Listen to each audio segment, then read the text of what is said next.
Great. Well, thank you, Glenn. I'm excited to be here today and to interview my friend and mentor, Stan Druckenmiller. We got a lot to cover. We have the sputtering economy, the U.S. and rest of the world, the flip-flopping Fed, the petulant president, a little China syndrome, and then maybe some advice on how to navigate these conditions. To begin with, I would say I've had mostly the good fortune of speaking to Stan every week for a couple of decades. And I'd say mostly because if he's having a bad day, you're going to have a bad day on the phone. I thought tonight we would go through the equivalent of one of our phone conversations, so why don't we get right into it? You don't speak very often in public, and you and Kevin Warsh penned an article in the Wall Street Journal this past December outlining why you thought the Fed was making a policy error if they raised rates. And I'm curious what you were thinking then, because for the past 3-4 years, you had been urging them to raise rates. Correct. I love to contradict myself. I need to go into a little background with the first part, but the answer to the first question is, even though I thought rates were still too low relative to maybe where they should have been by that time period, we had observed that the global economy, particularly trade, this was pre the latest antics, was starting to slow down, and we were afraid it could seep into the U.S. economy. Probably more important in my mind, we were in a meltdown in financial conditions. And since 1913, when the Fed had been founded, the Fed had never hiked with the decline we'd had in the S&P and other indexes going into that. Now, that was the primary reason. The editorial has been way overread and way overanalyzed. The last two words in it were "for now." The Fed shouldn't hike for now, take a pause, and just see how things develop. There's some background though, Scott. You're correct. Let me start from the very beginning. I will go to my grave, and often wrong, never in doubt, believing that really loose monetary policy greatly contributed to the financial crisis. There were obviously problems with regulation, but when we had a 1% Fed funds rate in 2003, after, to me, it was pretty obvious the economy had turned, and I think the economy was growing at 7 and 9% nominal in the fourth quarter of 03. And that wasn't enough for Fed. They had this little thing called considerable period on top of the 1% rate, just so we would make sure that their meaning was clear. And it was all wrapped around this concept of an insurance cut, the last one in insurance policy. But the history of what I have seen, and I've made some money predicting boom-bust cycles. It's what I do. Sometimes I'm right, sometimes I'm wrong. But every bust I had ever seen was preceded by an asset bubble, and generally set up by too loose policy. And the latest one at that time period that had just occurred was obviously Japan responding to our pleas in their own after the Plaza Accord, setting up the bubble in the second half of the 80s, and then we all know what happened in the 90s. So that's sort of the background I come at this with. Well, Stan, so we can go to more recent history. This time last year, you got the Alexander Hamilton Award from the Manhattan Institute. And it was really slim pickings, obviously. Well, it was Nikki Haley was on the other side, so I was on it for my looks. She was on it for substance. They needed an opening act. But you said if I were trying to create a deflationary bust I would do exactly what the world's central banks have been doing for the past 6, now 7 years. What did you mean by that? Yeah, so I think Bernanke and the rest of the Fed did an unbelievable job once the bust occurred in '09. The QE was aggressive, it was decisive, interest rate policy, everything they did was spot on. But coming out of the crisis, and I loved QE1. Coming out of the crisis, QE2 I wasn't thrilled with. QE3 I was really disappointed with. And the reason was I was very fearful that the emergency days were over and the possibility was we were going to set up another misallocation of resources. The most recent one was obviously the one I referred to, which was the low interest rates, which created the housing bubble. So, I mean, 2012 came around, 2013, 2014, economy kept getting better and better and better. And every time I would give a talk like this, which was not very often, and everybody said, well, what would you do? Would you actually raise rates?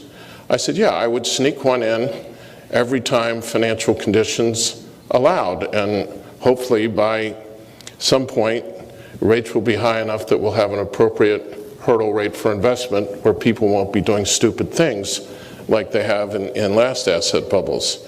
But as you know, Scott, we got all the way into 2014 and 15 and we're still doing QE3, and I was just afraid that people were going to start to do stupid things, and indeed they have. I'll just give you a few things that occurred since 2010. So corporate debt in 2010 was $6 trillion. It's now $10 trillion, so it's grown 65%. I don't know what anybody thinks about that. It's not necessarily a disaster. It depends on what they borrowed. But I would point out that during that same period, corporate profits grew from 1.7 trillion to 2.2 trillion.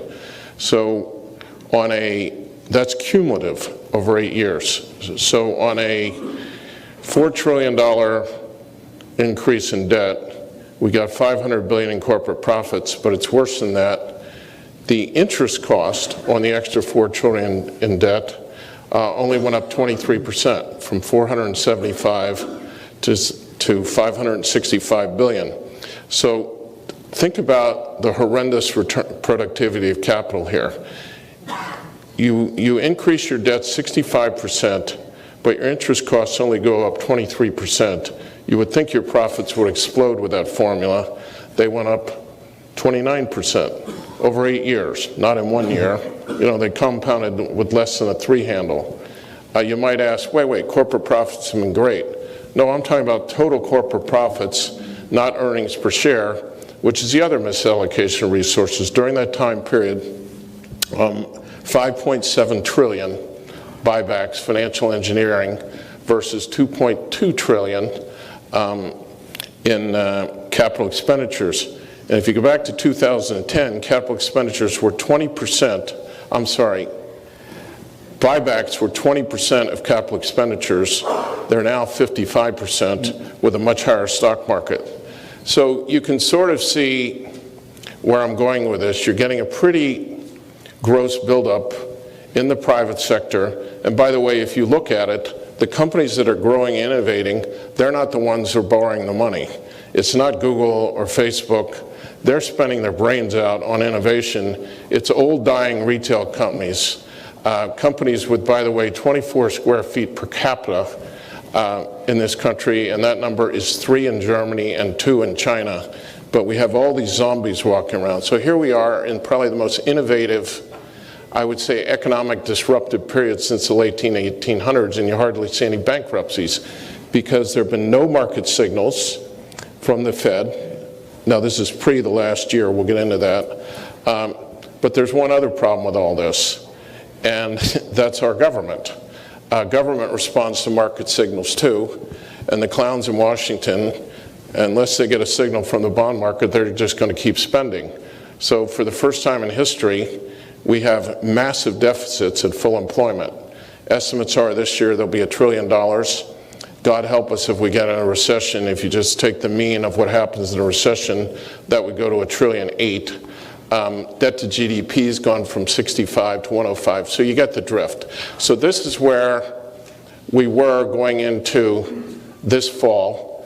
I felt that Bernanke and Yellen in particular, there were so many opportunities to just put a quarter in while financial markets were booming, but fear of deflation prevented them from doing so. There's this belief at the Fed that if you're near the zero bound, you're near deflation, and that can cause, you know, that's the boogeyman that we dealt with in the 1930s, the Japanese dealt with. But I've never seen a deflation happen because you were near the zero bound. Every one was preceded by an asset bubble. And we, to me, are creating a misallocation of resources and an asset bubble that could set up a deflation, and that's why I said what I did. Pretty long answer to a simple question. So the Fed shouldn't be taking a victory lap. We've had malinvestment, no hurdle for capital. What are your thoughts on the new inflation target, and how did QE contribute to income or wealth inequality? I just don't understand the 2% inflation obsession. We had 3% deflation in the late 1800s, and the economy grew at 8% real for 10 years. We had inflation of less than this level in the 1950s with the Fed funds at 4%, and we were just fine. It's very clear to me, but obviously not the Fed, and they got the PhDs, not me, that you need a hurdle rate for investment. And if you don't have a hurdle rate for investment, bad things happen. And there are periods when maybe a minus 1% inflation rate is appropriate. Other periods where it might be 3 or 4. It depends on what's going on. But we are in the middle, in my opinion, of one of the great productivity shocks in the last 150 years. I understand the government statistics don't show it, although we just had a very good quarter in productivity. But to me, it's immeasurable because our measurements haven't caught up with it yet. And by the way, I don't have the answer to the measurements. I just know they're not right. I'll just give you a couple of examples. 3.5 billion searches a day on Google. YouTube, in the last 60 days, has had more content uploaded on it, original content, than the entire television industry has done in the last 60 years. In 2010, we took 300 billion pictures. Last year, we took 2.5 trillion pictures. We took more pictures last year than since the beginning of civilization. The marginal cost of those pictures is 0. The quality with the phone in my pocket is better than it was with the best cameras 10 years ago. And in GDP accounting, okay, since you're not paying 50 cents to go and get your Kodak film processed, it actually subtracts from GDP accounting. Now, I understand they get some advertising, goes over here, but there's no way to measure this stuff. And I could go on and on. I think everybody in this room, there was a study out of MIT that you'd pay $18,000 a year to use Google search. I'd pay a lot more than that, $3,500 to use Google Maps. All this stuff is free, so it's mismeasured. Same thing with inflation, by the way. So why in the hell we're sitting here going, oh, 1.4, 1.6, 1.7? We don't know what these numbers are. We don't know what GDP growth is. We don't know what inflation is. And we are in a productivity boom. So I'm not convinced that -1 or -2% deflation wouldn't be bad. What, we're all going to say, oh my God, I'm not going to buy something this month because Google's making my life cheaper? If we've had a positive positive supply shock, then your view is low inflation and disinflation aren't bad. Is it possible the Fed... But asset bubbles are. Go ahead. Yeah. So the Fed is focused on the disinflation and the asset bubbles blowing up over here as a result. But is it possible they just miss the secular dynamic of platform companies and the sharing economy? I guess so. I don't understand all this stuff. You know, R star, U star, Z star. They just look like, you know, with all this stuff going on, to be talking about that just sort of astonishes me. And it would probably be about 50th down on my list. I had a colleague, it was not Kevin Warsh, I swear on my children, who was at the Chicago Monetary Conference 2 weeks ago, or it was a week ago, it was a Friday. I said, how did it go? In the meantime, we've done all these tariffs, all this crazy stuff. Oh, it's the night of the tariff thing when Leha is going back to China, and the market's in a complete meltdown, and I said, how was the conference? He says, oh, they're really feeling much better about things and they're very comforted. And I said, why? Because Michigan inflation expectations 5 to 10 years out ticked up from 2.5 to 2.6. I'm like, seriously? This is what we're focused on in this country? And by the way, no kidding, these guys all have 30 IQ points on me, so I just don't get it. But go ahead. Well, we just had one of the biggest two-day moves in the history of the 2-year, so maybe they were focusing on the wrong thing. Who knows? So why don't we talk a little about your economic methodology? Stanley's taught me the micro drives the macro. Can you explain what that means and how you use it? Yeah, well, first of all, I was a dropout of the PhD program in Michigan, so we'll start with that. But when I got into business, it became clear to me that, well, macroeconomic statistics are not great in terms of predicting the economy. They're really great in terms of telling you where you are and where you've been, but in terms of predictive ability, they're not great. By far the best economic predictor I've ever met is the inside of the stock market. I don't mean the stock market, I mean the inside of the stock market. And that's looking at cyclical companies within the stock market. And I particularly like, because it tends to be the right kind of timing, trucking, retail, that kind of stuff, the Russell 2000. So if you just look at the periods I've analyzed, generally those stocks start going down and defensive stocks and secular growth stocks start going up on a relative basis. So what's that telling us now? Well, it's very clear. The XRT, the retail index, is down 24% since the high in August. I think the stock market's only down 7 or 8. It was 5 when I was preparing for this. The Russell 2000 is down 15% with a lot of breadth in that decay. The S&P metals is down 20%. And until today, which hopefully was some algo, otherwise I'm just dead wrong, which I am occasionally, it's been very clear all that stuff is at 52-week relative lows, and all the companies you would analyze that probably do about the same in a 1% nominal economy as a 3, they're all at relative highs. So the inside of the stock market right now, it's not saying we're going to be in a recession, but it's saying you better be careful and keep your eyes open. Ed Hyman's in the audience, one of the people that taught me a lot of stuff in the business. And that's the other thing, we just talk to companies. And some companies, you know, lead the cycle, and some companies lag the cycle. And you don't really like to talk to the CEOs, you talk to the purchasing managers, you get a little down. And that's more mixed right now, so it's not that clear. Another indicator we use, I've never seen a recession before corporate profits peaked. Hasn't happened.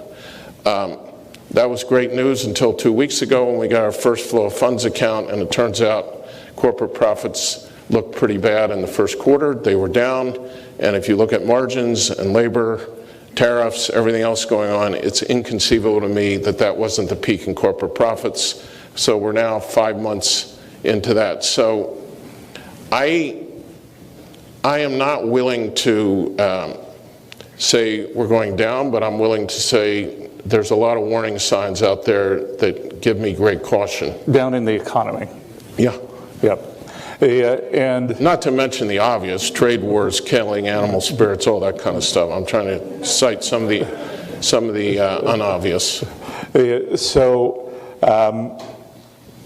One of the big debates over the past 12 months has been quantitative tightening. Federal Reserve insists it doesn't exist. Have you seen it? I'm just a dumb money manager, and I remember... I'm a dumber one. So. I remember in 2010, whenever they did QE1, arguing with some of my peers before it happened that QE would be, buying bonds would be bearish for bonds. And they looked at me like, what is wrong with you? And by the way, I was dead wrong for 5 weeks. And my theory was QE, the buying of bonds by the government, would cause risk to go up and therefore decrease the demand for bonds from other entities. It took about 5 weeks, but it worked. Then we stopped QE, and sure enough, like the day we stopped QE, in other words, buying of bonds, this 2011, bonds went up, stocks went down. Everybody blamed it on Boehner and Obama having a hissy fit with each other in the White House, but I have followed this for 8 years, and it was 7 for 7. When the government buys bonds, bonds go down. When the government and stocks go up, and vice versa. So, as some people in the room who are on some boards I'm on know, about a year ago, I started worrying that QT was going to hit financial assets. And it did hit. Well, I won't say it hit it. The stock market started going down when we went from QE to QT. The actual global date was October 1st. And so, yes, I believe in it. Well, we're still doing it. Well, that's the other thing that's going on. We have 3 more months of this stuff. It's a very interesting environment to be doing quantitative tightening. And as you can tell, I'm not like some perma-dove. Right. So, on to politics. This is fun.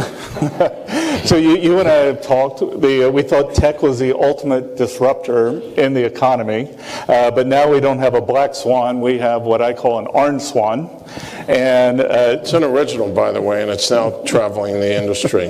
Talking about hair, by the way. Did President Trump just break a fragile economy going into an election? I don't know. Is the answer. You know, I remember Bernanke, who doesn't have 30 IQ points him. He's got like 100 on me, saying subprime. Well, he's from South Carolina, so. Yeah, saying subprime was contained. And what he didn't calculate were all the ripple effects and animal spirits going to shore terror spirits. And if you just add up the tariffs we've done by themselves, it's quite debatable whether this is going to hurt the economy or not. And in fact, Peter Navarro apparently is convinced the president that it's going to help GDP accounting because exports obviously go up relative to imports.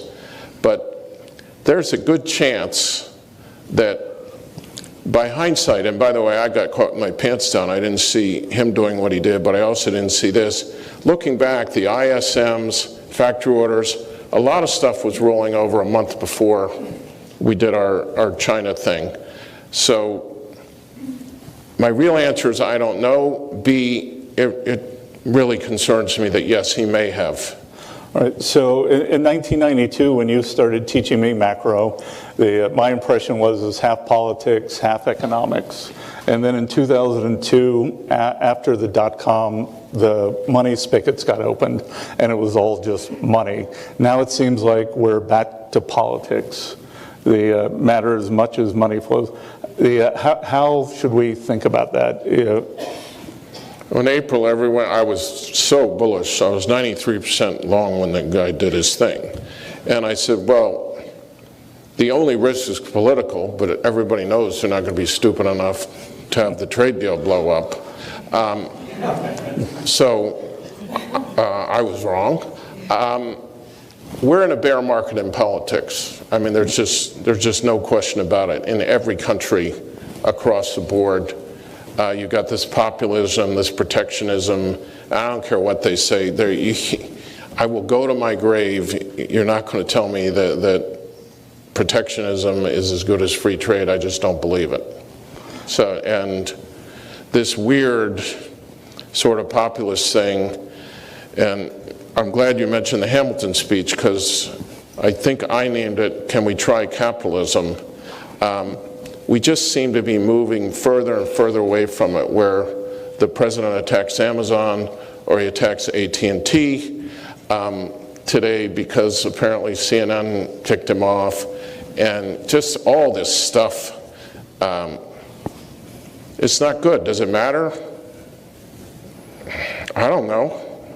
Again, it's part of a big puzzle, but it's certainly one piece that doesn't look very good. Well, it seems like when equity risk premium's low, the VIX is low, you get political volatility coming through. So political volatility. In 2016, you thought Trump could win. I thought he would win. Now, most of our Wall Street brethren, it's kind of 9-1. The president's likely going to be reelected.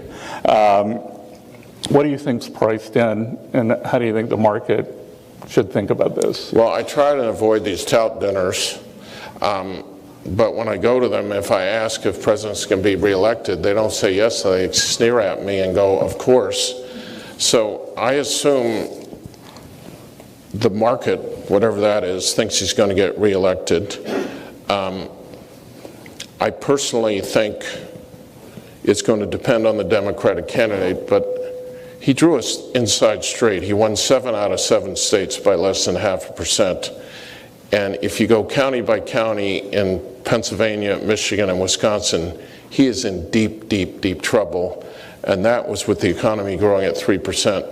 So I personally don't believe, unless they put up one of the 2, 3 crazies, I can't remember how many there are. I'm assuming he's going to get beat. I think the market assumes differently. I think if he does lose,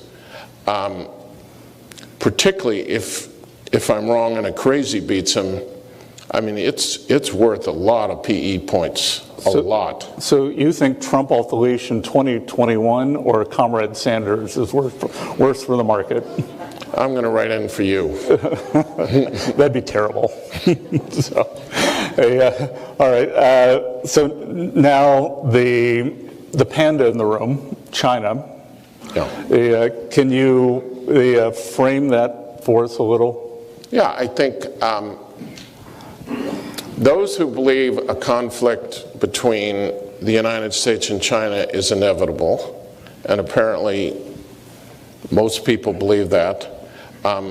Obviously, if you're from the United States and you believe that, you want the conflict now. There's 1 billion, is it 1.4 billion? How many people do they have over there? 1.4 billion people.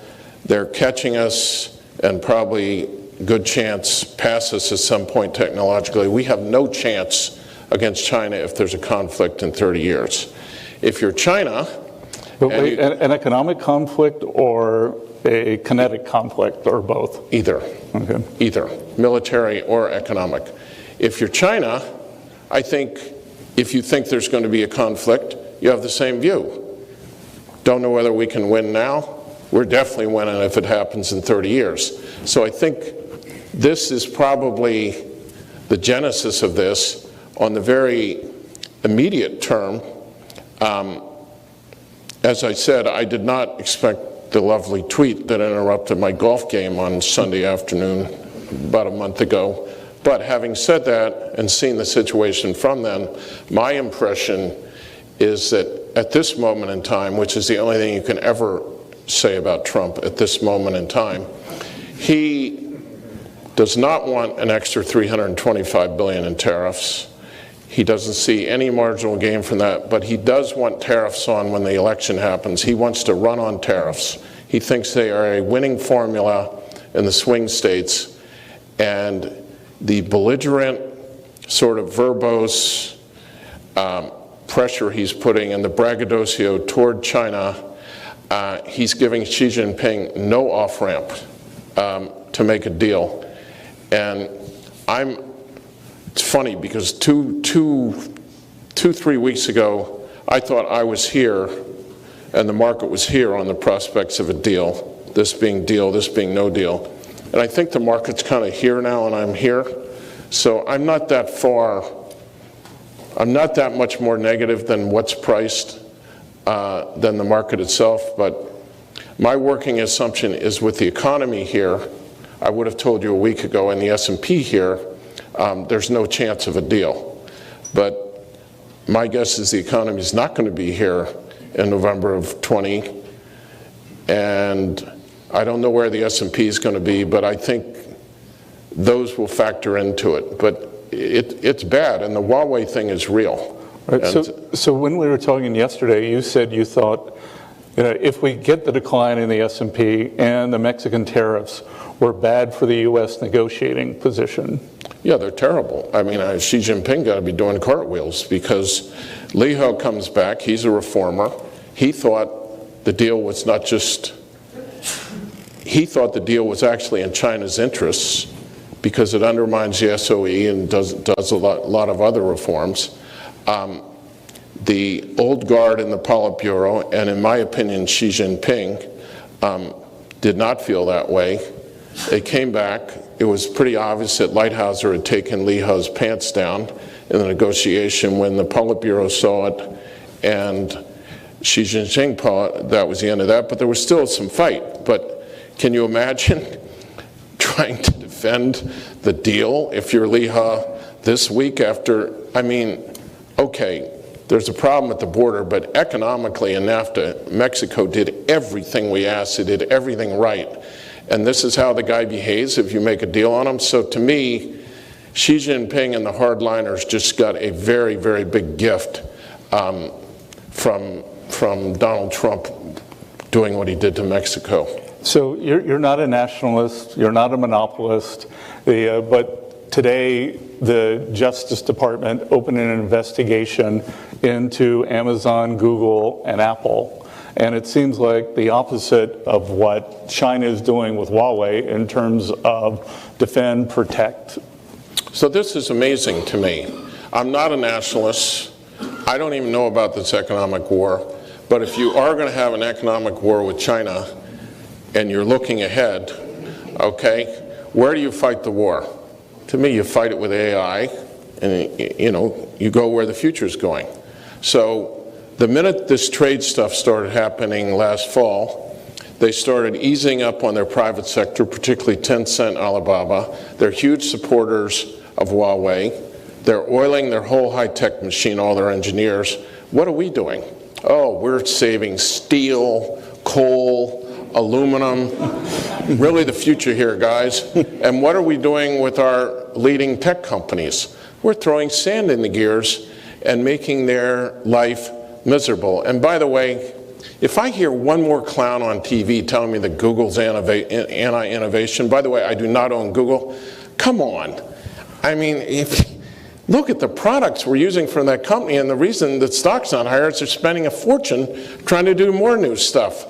And by the way, this thing about it's harming consumer because all the products are free. So I'm really on the other side of this thing about and I am not a nationalist, but if we're going to be in some kind of conflict, it's going to be fought among the big tech companies, not our aluminum steel companies. We're going to get rolled. No, it's amazing that the general narrative is that President Xi can't stand the chairman of Huawei, the Ren Zhifeng, and obviously the Jeff Bezos isn't the president's favorite person. Well, they were not happy with each other, but it's their champion and he's their champion, and now they're partners. Whereas you're right, the president not real fond of Mr. Bezos, and we're getting the gong, or you are, not me. Yeah, so we're going to move into the next phase of our conversation. By the way, guys, that was terrific. Thank you. And have questions from the audience. I have a very large type here that says, do not call on the media in the back row. So if you won't raise your hands, I won't be rude to you by not calling on you. Len, do you want to start off? Sure. Take the microphone and introduce yourself. Thank you. Len Toner. Can everybody hear that? The microphone on. Try it again. I'll repeat the question if it doesn't work. You talked about how there are signs for caution that the economy may have peaked. What would be a defensive investment posture now? Well, a week ago I would have told you Treasuries. You had the great saying with your golf pro 2 weeks ago that you told me about. Yeah, we were in a board meeting together, and some of you have probably played this golf course, the National, and we had this old pro there, and whenever it was blowing really hard, there'd be white caps on the bay, and he said, when there are white caps on the bay, the pro don't play.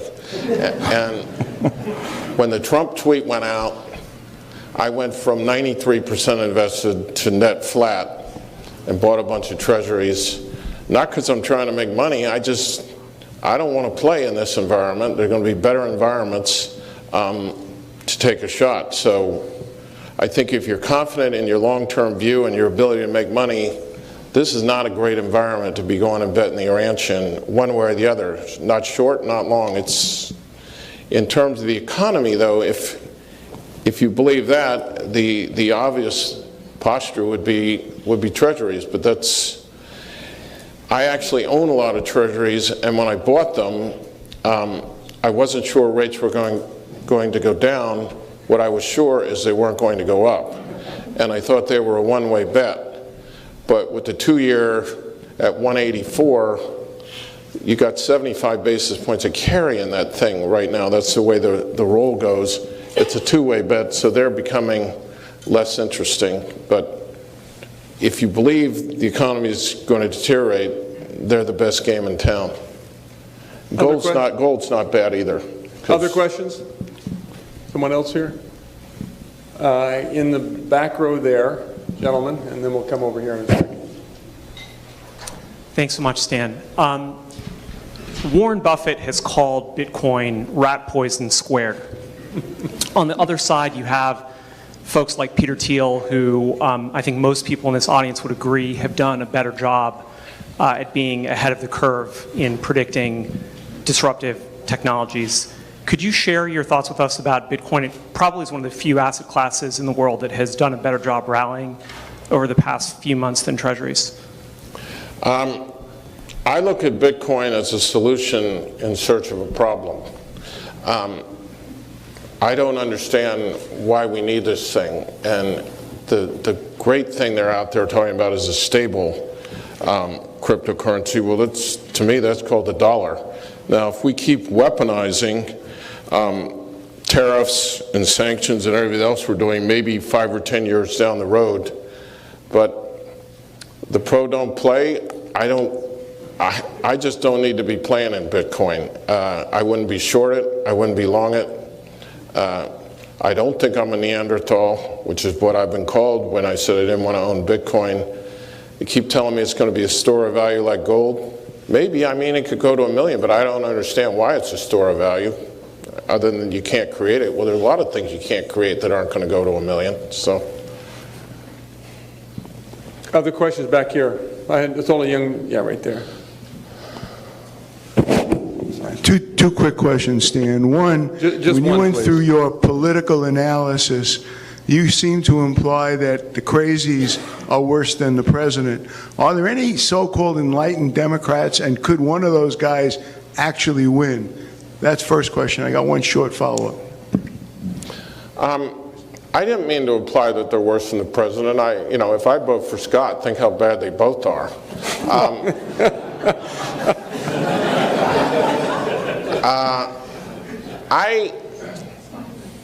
That's just such a horrible choice. I'm a big proponent of free markets, and both of them seem to me to be taking away from free market capitalism.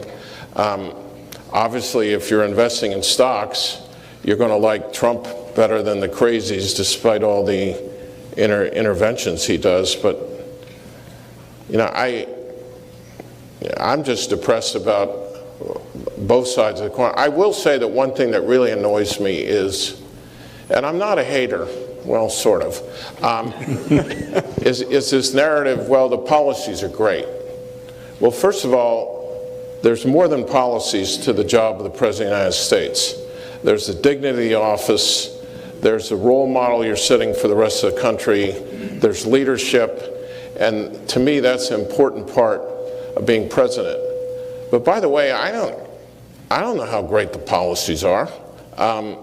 There's a lot of crony capitalism and stuff going on. I mean, nobody's been more for tax reform than me, and then when you looked at that thing, my God, the stuff that was in there, you can buy a used jet now and write the whole thing off in the first year.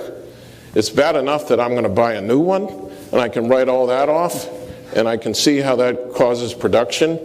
But how does a used jet, why do you get to write that off? I'm not so sure. I would vote for you enthusiastically, Scott. My 9-year-old's here, so he would if he could. You vote for him when you call? Yes. Okay. So there are 3 ways to get rid of the president: impeachment, the 25th Amendment, or the ballot box. Which way do you think it'll be? Oh, at this point in time, you'd be crazy to do anything but the ballot box. It'd take 1.5 years to impeach him. The country would go through hell. It's just, it doesn't make any sense. Questions over here in the back on the right-hand side?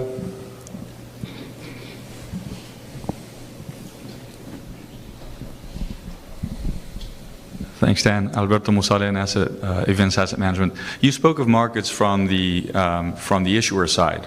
And I wonder, from the buyer side of markets, financial institutions or groups of people, what worries you? What worries me as a buyer or about the buyers? No, about the buyers. So where are the problems as you see them? Well, I think we've all been forced, per my first rant, we've all been forced way out the risk curve, and we own a bunch of assets that we don't necessarily believe in. But I don't know whether Jason is here, but that TINA thing, there is no alternative. That's a hell of a reason not to own an asset, but we're all guilty of it. So yeah, that's what worries me the most, is that we own a bunch of assets, and by the way, there's derivatives positions out there too that ultimately they're probably in weak hands. That's foreboding. Over here in the back, over here, right on the aisle. We'll go to this side next. We'll be ready. Does China have to lose in order for America to win? Is this a duality that we have to deal with? Or is there another way to go about it? Does China have to lose in order for America to gain? Because the way we are going, it's just animosity between the two nations. With these two leaders, I think the answer is yes. I think with the different two leaders, absolutely not. I think this didn't have to happen. But with a leader for life who put out the 2025 scenario, and Trump, and now, frankly, I will say one thing. Trump has really moved the needle in a bipartisan consensus in this country that's really astonishing. I mean, China has no friends on the Democratic side. I think the answer to your question 2 years ago was absolutely they don't have to lose. Right now, I'm kind of worried that the answer to your question is yes, given the players and the entities we have. My partner, Kevin Wersch, who I think the world of, he thinks Donald Trump will be the most pro-China president in the next 30 years. He thinks that's what kind of Cold War we're heading into. Over here, young man there. Given you focus a lot on liquidity, I was wondering what you thought of the present liquidity conditions in the market. Not like the old days. They're tough. I mean, S&Ps are not as liquid as they were 10 or 15 years ago. Treasuries, there are days when they're not liquid. I'd say it's spotty. You get these vol and these algo episodes, and if you're on the wrong side of it, there's no liquidity. If you're on the other side of it, there's tremendous liquidity. But liquidity is a moving animal. Things can be very liquid, and then 3 weeks later, there can be no liquidity whatsoever. So I don't know whether I answered your question. Gentleman on the aisle right here. Come on up. There you go. Thank you. Given your assessment of where China and the U.S. are and the characteristics of the two presidents here, for a U.S. global investor, is there still any China play, short and long term? If so, in what form? I mean, maybe I'm an idiot, but I own Alibaba and Tencent, and I own some private growth companies over there. My portfolio has basically been long disruptors and short disrupted for like 3 or 4 years now. And those companies, to me, their growth rates I see are not going to be that messed up by us. They can do a lot of domestic growth there. So yeah, and I mean, Ping An, the insurance company, I don't see how tariffs are going to kill that. So there's a lot of names I own in China, and frankly, they've got, if they want to pull levers, and as you know, I'm not a real long-term guy, if they decide to pull levers, they can make that place go for 18 to 24 months. Probably have more ability to do that than we do here. We're kind of like handcuffed. Very back row over here. Right there, yes.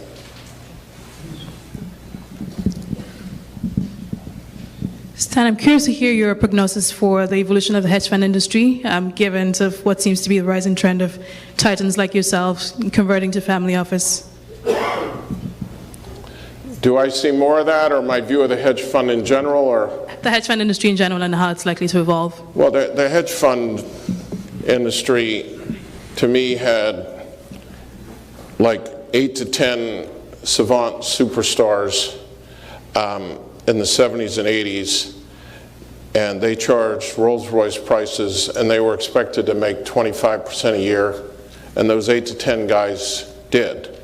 And then they got 9,000 imitators who charged the same prices as those 8 to 10 guys. What are we down to now? Do you know, Scott? I don't even know. Probably 4,000? Hopefully. So I think the fees are still too high.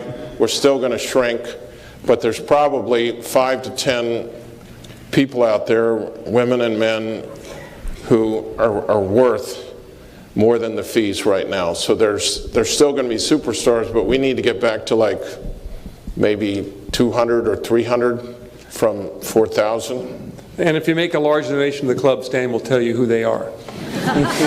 Gentleman right here. Hi, Rick Singh. You talked about this not being a great environment for long or short, but you talked about the internals in the market being positioned defensively versus not. You talked about it being hard for China not to be able to make a deal. And you also said that if a Democratic president is elected, that would be a couple points on the PE multiple. No, only if one of the crazies is. Okay. When I put those I would facts, say Sanders or Warren, maybe 30%. Okay. I mean, I think it would be as big as Reagan the other way. but with the market not that far off its highs, I wonder why you think it's not a good environment on either side, particularly the downside, given that fact set. Well, first of all, I'm sure it is a good environment, either short or long. I just don't know what it is. So I'm talking about myself as a practitioner.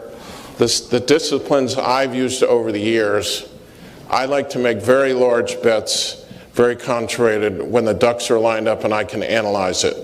If you can analyze Donald Trump, more power to you. I've been more wrong-footed. It's a swan, not a duck. The swan.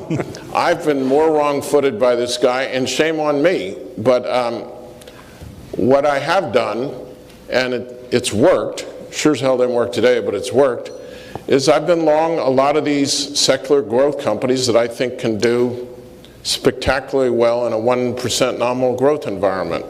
And we know who they are, the cloud companies, particularly the little ones, the SaaS companies, that kind of stuff. And I've been short the disrupted stuff.